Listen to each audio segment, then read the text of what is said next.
تمہارے گلے میں ڈال دے گا، اور تم چیختے رہو گے پکارتے رہو گے تمہارے گلے سے نہیں نکالا جائے گا۔ تو اس لیے ہم نے اپنے آس پاس کے ایسے لوگوں کو موٹیویٹ کرنا ہے، اس طرف لے کر آنا ہے، اور اس میں کوئی شرم نہیں ہے۔ اللہ کی قسم رسول اللہ صلی اللہ علیہ وسلم سے زیادہ کوئی عظیم ہستی ہے اس دنیا کے اندر؟ تو جب وہ مانگتے تھے لوگوں سے، وہ کہتے تھے کہ لوگوں کی مدد کے لیے، جہاد کے لیے ہمیں یہ فنڈ چاہیے، اور لوگوں کو وہ اپیل کرتے تھے، پھر صحابہ اپنے ذوق، اپنا شوق، اپنی استطاعت کے مطابق نبی صلی اللہ علیہ وسلم کو وہ لا کر دیتے تھے۔ تو اس میں کوئی ہمارے لیے تو کوئی مسئلہ نہیں ہے۔ اگر انہوں نے کوئی عذر یا انہوں نے کوئی شرم محسوس نہیں کی تو لقد کان لکم فی رسول اللہ اسوۃ حسنہ، کہ رسول اللہ صلی اللہ علیہ وسلم کی زندگی تمہارے لیے نمونہ ہے۔ ہم اپنی ذات کے لیے نہیں مانگے۔ پہلی بات جو میں نے پہلی بات کی کہ اخلاص ہونا چاہیے۔ ہمارے اس تنظیم کا مقصد یہ ہے کہ ہم نے لوگوں کی مدد کرنی ہے۔ اور اقبال کا بڑا خوبصورت شعر ہے، آئی تھنک وہ کہتے ہیں کہ دنیا میں کام آئے انسان کے انسان، اس طرح کا کوئی شعر ہے ایک، اس کی فرسٹ لائن جو ہے وہ مجھے بھی صحیح یاد نہیں ہے۔ تو یہ زندگی کا مقصد ہے، آپ کی زندگی کا مقصد ہے لوگوں کے کام آنا، لوگوں کی مشکلوں کو حل کرنا، جس طرح آپ تعاون کر سکتے ہیں۔ حتیٰ کہ نبی صلی اللہ علیہ وسلم نے فرمایا کہ تم جاتے ہو راستے میں ایک پتھر پڑا ہے نا، ایک پتھر پڑا ہے، اس کو بھی سائڈ پہ کر دو تو یہ بھی تمہاری نیکی، اور دن قیامت میں تمہیں اس کی جزا ملے گی۔ اور بے لوس ہو کے کام کرنا، یہ بہت بڑی جو ہے نا کوالٹی ہے۔ یہ آج کوالٹی کسی کے اندر نہیں ہے، مشکل سے ملتی ہے، بہت مشکل ہے یہ کوالٹی اپنے اندر پیدا کرنا یا اس کے تحت آگے کام کرنا۔ ہم نے کئی تنظیموں کو دیکھا ہے، میری تو زندگی گزری ہے ان چیزوں میں۔ میں یہ آپ کو پتا، یہ بچہ سا تھا میرے پاس قرآن پڑھنے کے لیے آتا تھا۔ جس وقت سے میں اس فیلڈ کے اندر ہوں، میں نے مولویوں کو بھی دیکھا جیسے وہ بات کر رہے تھے کہ بڑی اچھی بات کی ہے، علم کے ساتھ تکبر نہیں ہونا چاہیے، بلکہ علم آنے کے ساتھ عاجزی ہونی چاہیے تھی۔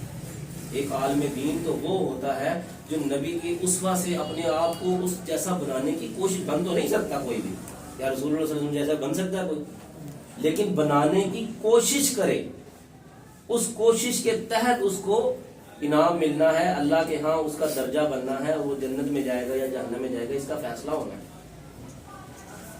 تو ہم لوگ کوشش تو کر سکتے ہیں نا، اخلاص تو اپنے اندر پیدا کر سکتے ہیں نا، اور نوجوانوں کے اندر اگر یہ کوالٹی آ جائے، اللہ کی قسم آپ کا معاشرہ اتنا زبردست بنے گا۔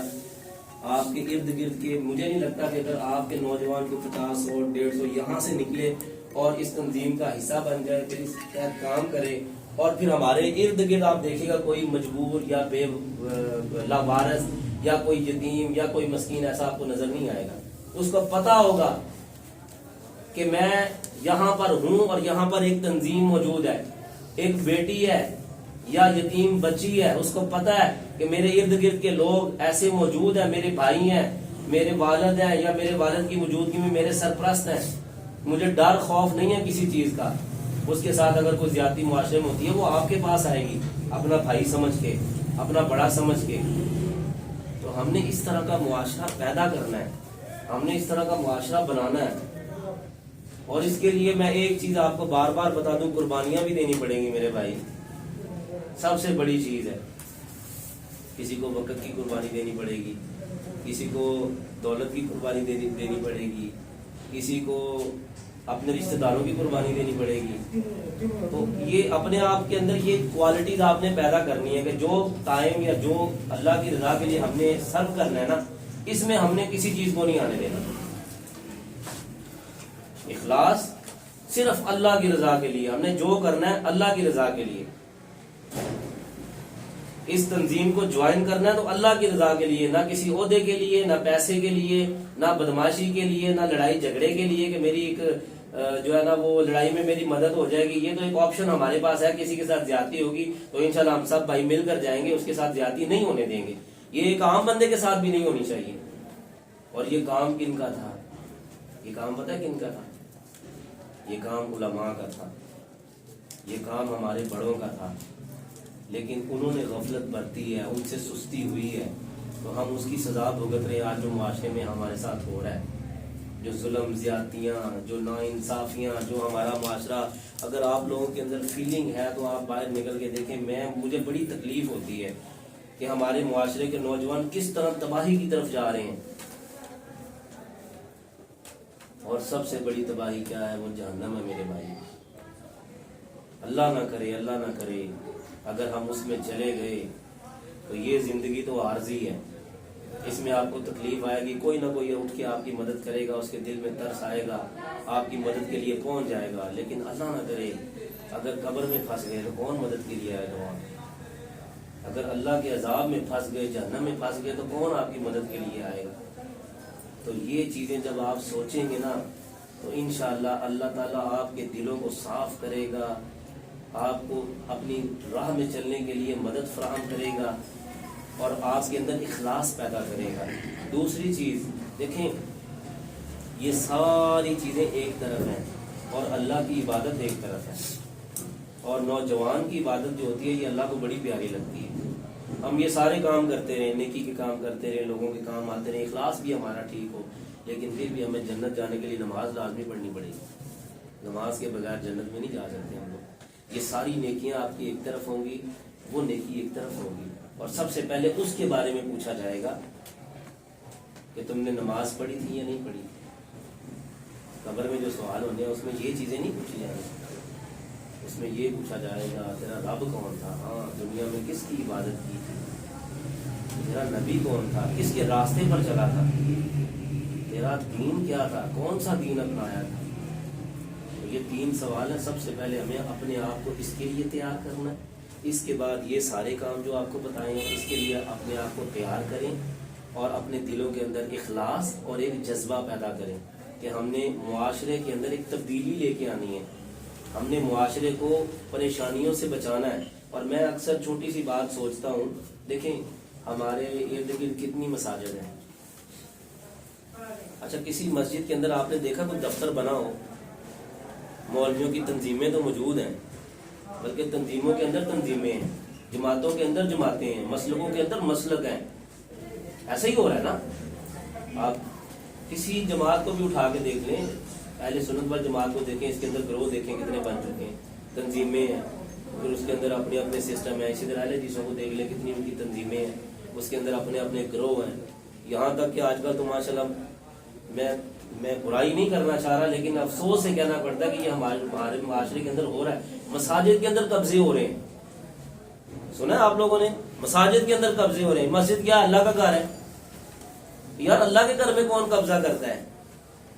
جب مجھے پتا ہوگا کہ میں نے آپ لوگوں کے اوپر پیسے خرچ کرنے ہیں، آپ لوگوں سے کمانا نہیں ہے. میں نے یہاں اس تنظیم کو جوائن کیا ہے کہ میں نے اللہ کی رضا کے لیے اس کے اوپر پیسے لگانے ہیں، بے شک میری جیب سے لگیں یا میں کسی سے فنڈ لا کے اس کے اوپر لگاؤں. تو کوئی اس کے اوپر آ کے قبضہ کرنا چاہے تو میں اسے کیا دوں گا؟ کر لو یار، تم کر لو، نیکی کا کام ہے. لیکن جب مجھے پتا چلے گا کہ ہاں میرا یہاں سے رزق آنا ہے، میں نے یہاں سے کمانا ہے، پھر میں کسی کو قبضہ نہیں کرنے دوں گا. ہمارا حال یہ ہو چکا ہے معاشرے کے اندر. مجھے بڑا افسوس ہوتا ہے اور بڑا افسوس سے میں کہتا ہوں دیکھو آج عدالتوں میں جا کے دیکھو بیٹیاں ہماری بہنیں کس طرح رل رہی ہیں. پچھلے دنوں میں ایک بچی کا بیان آیا کہ اس کا ہسبینڈ نہیں مل رہا تھا. عدالت میں بیچاری جاتی ہے، دھکے کھاتی ہے، جج کے سامنے پیش ہو کے کہتی ہے میرا خامن نہیں مل رہا، 2 سال ہو گئے ہیں. تو جج پتہ کیا کہتا ہے؟ تمہیں خامن کی کیا ضرورت ہے؟ جتنی تم خوبصورت ہو چھوڑو اس خامن کو، تمہارے لیے تو اور خامن بول. یہ جج کہہ رہا آپ کے ساتھ. وجہ کیا ہے اس کی؟ اس کے پیچھے اگر میں آپ کو بیک گراؤنڈ میں لے وقت ہے، اگر آپ اجازت دیں تو 2 منٹ ہے شارٹ کر لوں. اس کی وجہ کیا ہے؟ اس کی وجہ یہی ہے کہ ہمارے معاشرے کے اندر ججوں کو بنانے کے لیے ہم نے انتظام ہی نہیں کیا. ججوں کو بنانے کے لیے انتظام کنہوں نے کیا ہے؟ یہودیوں نے، عیسائیوں نے. آپ کے تعلیمی ادارے خریدے ہوئے انہوں نے، اس کے اندر آپ کے اساتذہ کو فنڈنگ کر رہے ہیں کہ یہاں پہ فحاشی اور یعنی بے حیائی پھیلاؤ، ان کو دین سے دور رکھو، اور ایسے لوگوں کو وہ پروموٹ کر کے اوپر لے جاتے ہیں. سب سے بڑی مثال بیکن ہو. ہاں دیکھ لیں. اور میں نے پچھلے دنوں میں ابھی جا کے ان کا ایک فنکشن اٹینڈ کیا. آپ یقین کریں میں حیران رہ گیا ہوں. باپ آ رہے ہیں ساتھ، بچیوں نے کوئی دوپٹہ نہیں ہے، پینٹیں شرٹیں پہنی ہیں، یہاں سے ان کے یہ جسم نظر آ رہے ہیں، اور وہ اس طرح فنکشن میں جا رہی ہیں اور باپ بھائی ساتھ ہیں. اس طرح ہمارا معاشرہ تباہ ہو رہا ہے. ہم سے ہماری حیات چھین لی, ہم سے ہمارا کلچر چھین لیا, یہاں تک کہ اب دین بھی چھین لیا ہے. تو غفلت کون برت رہا ہے؟ جنہوں نے معاشرے کو سدھارنا تھا. علماء کا کام تھا کہ وہ آفس بنا کے بیٹھتے, کسی بچی کے ساتھ زیادتی ہے, ظلم ہے, پریشانی ہے, اسے کہتے بیٹا ہمارے پاس آنا ہے, تم نے, ہماری ایک تنظیم ہے, ہماری ایک یونین ہے, ہم تمہیں انصاف لے کر دیں گے اگر معاشرے سے تمہیں انصاف نہیں مل رہا. ایسی تنظیم آپ نے دیکھی ہے کوئی؟ میں نے یوٹیوب کے اوپر دیکھا کئی بچیاں رو رہی ہیں, کوئی یتیم بچے رو رہے ہیں, کسی مولوی کو نہیں دیکھا ان کے سر پہ ہاتھ رکھے. میں آپ کو دکھا سکتا ہوں, میں کسی کی مثال کیا دوں, ہمارے علامہ ابتسام صاحب جا کے دیکھ لیں, ان کے گھر میں پراڈو کھڑی ہیں, گاڑیاں کھڑی ہیں, ان کے پمپ ہیں, ان کی فیکٹری ہیں, سارا سسٹم چل رہا ہے. مولانا طارق جمیل کے نیچے 5 کروڑ کی گاڑی ہے, ان کے اپنے بزنسز ہیں. کسی مولوی کو آپ نے دیکھا ایسا کام کرتے ہوئے؟ کیوں نہیں کر رہے یہ لوگ؟ لیکن وہ نہیں کر رہے تو کوئی بات نہیں, ہم کریں گے انشاءاللہ.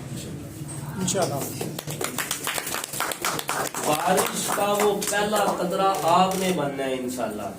وہ بارش کا جو پہلا قطرہ ہوتا ہے نا, وہی مشکل ہوتا ہے.